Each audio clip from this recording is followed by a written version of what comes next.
Hi friends, welcome back to Reva's world. இன்றைக்கி நம்ம ரேவாஸ் வேர்ல்டில் என்ன வீடியோ அப்படின்னு பார்த்தீங்கன்னா, இன்றைக்கி சொரக்காய் சாம்பார் தான் நம்ம இன்றைக்கி பார்க்க போகிறோம். ரொம்ப டேஸ்ட்டாக இருக்கும். கண்டிப்பாக நீங்களும் ட்ரை பண்ணி பாருங்கள். ஆல்ரெடி நம்ம சேனலில் நிறைய சாம்பார் ரெசிபீஸ் அப்லோடு பண்ணியிருக்கேன். ஸோ தேவைப்படுறவங்க அதையுமே நீங்கள் ஒன்ஸ் செக் பண்ணிக்கலாம். ஸோ இப்போ வாங்க வீடியோக்குள்ளே போகலாம்.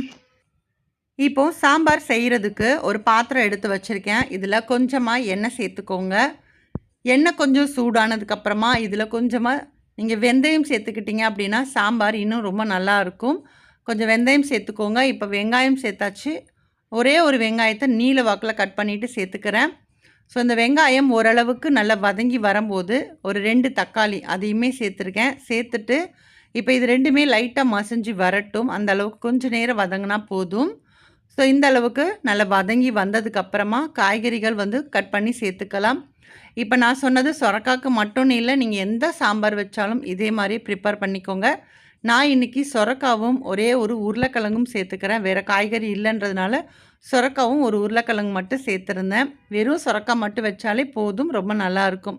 ஸோ அந்த உருளைக்கிழங்கு பிடிக்குங்கிறதுனால பசங்களுக்கு அது போட்டிருந்தேன். ஸோ இப்போ சேர்த்ததுக்கப்புறமா ஒன்ஸ் இந்த மாதிரி நல்லா மிக்ஸ் பண்ணிக்கோங்க. அந்த காய் சேர்த்துட்டு இந்த மாதிரி மிக்ஸ் பண்ணிக்கணும். இப்போ இதுக்கப்புறம் சாம்பார் தூள் இருக்கு இல்லையா, நான் இன்றைக்கி வீட்டில் அரைச்ச குழம்பு மிளகாய் தூள் தான் சாம்பார், புளிக்குழம்பு, காரக்குழம்பு, வத்தக்குழம்பு எல்லாத்துக்குமே நான் ஆட் பண்ணுறேன். ஸோ அதுலேருந்து தான் நான் சேர்க்க போகிறேன்.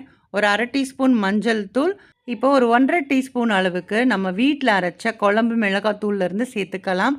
ஏன்னா காரக்குழம்புக்கு நிறையா அந்த தூள் சேர்க்கலாம். ஆனால் சாம்பாருக்கு நிறைய சேர்க்கக்கூடாது. ஏன்னா பருப்பு எல்லாம் சேர்க்கும்போது உங்களுக்கு அது கெட்டியாயிரும். ஸோ அதனால் அந்த காரத்தை பேலன்ஸ் பண்ணுறதுக்காக கொஞ்சமாக மிளகாத்தூள் சேர்த்துக்கணும். ஸோ நான் ஒரு 1/2 டீஸ்பூன் அளவுக்கு மிளகாத்தூள் சேர்த்துக்கிறேன். நீங்கள் பச்சை மிளகாய் இருந்தாலுமே ஒரு 2லேருந்து 3 பச்சை மிளகாவையும் லைட்டாக கீறிட்டு சேர்த்திங்க அப்படின்னா இன்னும் சாம்பாரோட வாசனை ரொம்ப நல்லா இருக்கும். அந்த பச்சை மிளகாவோட வாசனை நல்லாயிருக்கும். கண்டிப்பாக சேர்த்துக்கோங்க. நான் இன்றைக்கி சேர்க்கலை, என்கிட்ட இல்லைங்கிறதுனால சேர்க்கலை. இப்போ இந்த மசாலா எல்லாமே சேர்த்து நல்லா மிக்ஸ் பண்ணி விட்டதுக்கப்புறமா இதில் தண்ணி சேர்த்துக்கலாம். தண்ணி பார்த்திங்க அப்படின்னா நமக்கு சாம்பார் பருப்பு எவ்வளோ இருக்குது அதெல்லாம் பார்த்துக்கோங்க. அதில் ரொம்ப தண்ணியாக இருந்துச்சு அப்படின்னா நீங்கள் இதில் தண்ணி கம்மியாக சேர்த்துக்கோங்க. அது கொஞ்சம் கெட்டியாக தான் இருக்குது அப்படின்னா இதில் கொஞ்சம் தண்ணி தாராளமாக சேர்த்துக்கலாம். இப்போ ஓரளவுக்கு தண்ணி சேர்த்துட்டு இப்போ இது நல்லா கொதிக்கணும். இது நல்லா கொதிக்கட்டும். அந்த காய்கறி எல்லாமே நமக்கு வேகணும் இல்லையா, அந்த அளவுக்கு நமக்கு இதுக்கு டைம் கொடுக்கணும். இப்போ இது கூட பார்த்திங்கன்னா நான் புளி தண்ணியுமே நான் சேர்த்துக்கிறேன். கொஞ்சமாக தான் புளி தண்ணி சேர்த்துக்கிறேன். ஒரு சின்ன நெல்லிக்காய் அளவுக்கு புளி எடுத்து அதை கரைச்சி இப்போ நான் இதில் ஆட் பண்ணிக்கிறேன். ஏன்னா நிறைய புளி சேர்க்க வேண்டாம். சாம்பாருக்கு எப்பயுமே பார்த்திங்கன்னா அதிகப்படியான புளி சேர்த்துட்டோம் அப்படின்னா அந்த டேஸ்ட்டே மாற்றிடும். ஸோ அதனால் இந்த அளவுக்கு புளி சேர்த்துட்டு இப்போ இதுக்கு தேவையான அளவுக்கு உப்பு இதெல்லாமே சேர்த்து நல்லா ஒரு மூடி போட்டுட்டு இது நல்லா கொதிக்கணும். அந்த காய்கறி வேகணும். அந்த அளவுக்கு இதுக்கு டைம் கொடுத்துடலாம். இப்போ நல்லா கொதிச்சிட்டு இருக்கட்டும். இப்போ இது நல்லா கொதிச்சதுக்கப்புறமா இப்போ ஓப்பன் பண்ணி பார்க்கும்போது தெரியும் உங்களுக்கு அந்த காய்கறி எல்லாம் வெந்துருச்சா அப்படின்னு ஒன்ஸ் செக் பண்ணிக்கோங்க. செக் பண்ணதுக்கப்புறமா நான் இதில் பார்த்திங்கன்னா தேங்காய் அரைச்சி வச்சுருக்கேன். தேங்காய் கூட வேறு எதுவும் பெருசாக போட வேண்டியதில்லை. தேங்காய், கொஞ்சமாக ஜீரகம், சின்ன ஜீரகம் இருக்கு இல்லையா, அது மட்டும் போட்டுக்கோங்க. வேணும்னா 2 பூண்டு பல் சேர்த்து இந்த மாதிரி கொஞ்சம் கொரப்பாக அரைச்சிக்கோங்க. சாம்பாருக்கு மட்டும் எப்பயுமே கொஞ்சம் கொரப்பாக அரைச்சி அதை சேர்த்துக்கலாம். புளிக்குழம்புக்கு அப்படின்னா நம்ம நல்லா மையா அந்த நைஸாக அரைச்சி போடுவோம் இல்லையா, அந்த பேஸ்ட் மாதிரி அந்த மாதிரி இருக்கக்கூடாது. சாம்பாருக்கு மட்டும் கொஞ்சம் கொரப்பாக அரைச்சி அதை சேர்த்துட்டு தண்ணி பேலன்ஸ் பண்ணுறதுக்கு தண்ணி தேவைப்பட்டுச்சு அப்படின்னா கொஞ்சமாக தண்ணி ஆட் பண்ணிவிட்டு ஒரு மூடி போட்டுட்டு இதுவுமே நல்லா கொதிக்கணும்.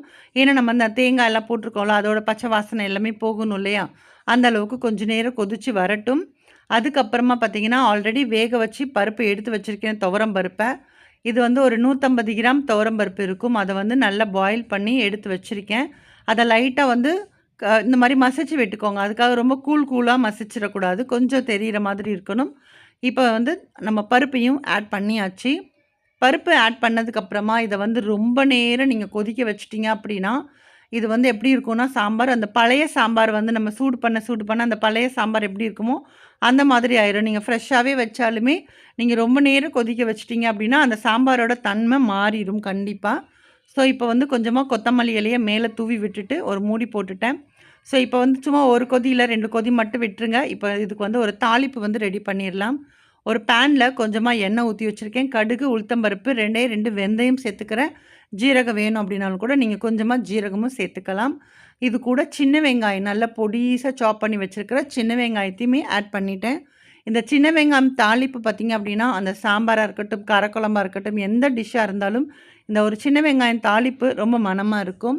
இப்போ இது கூட கொஞ்சமாக கருவேப்பிலை சேர்த்துட்டு கொஞ்சமாக பெருங்காய பொடியுமே ஆட் பண்ணிக்கோங்க.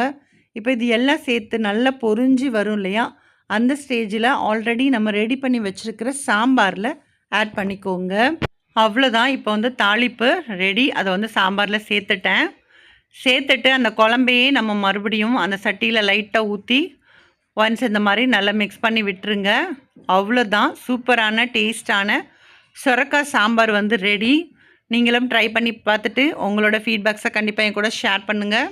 இந்த சொரக்காய் சாம்பார் உங்களுக்கு பிடிச்சிருக்கு அப்படின்னா வீடியோக்கு ஒரு லைக் பண்ணுங்கள். அதே மாதிரி நம்மளோட ரேவாஸ் வேர்ல்ட் சேனலை இது வரைக்கும் நீங்கள் சப்ஸ்கிரைப் பண்ணலை அப்படின்னா ப்ளீஸ் சப்ஸ்கிரைப் பண்ணிவிட்டு சப்போர்ட் பண்ணுங்கள். நெக்ஸ்ட் வீடியோவில் பார்க்கலாம். தேங்க்யூ.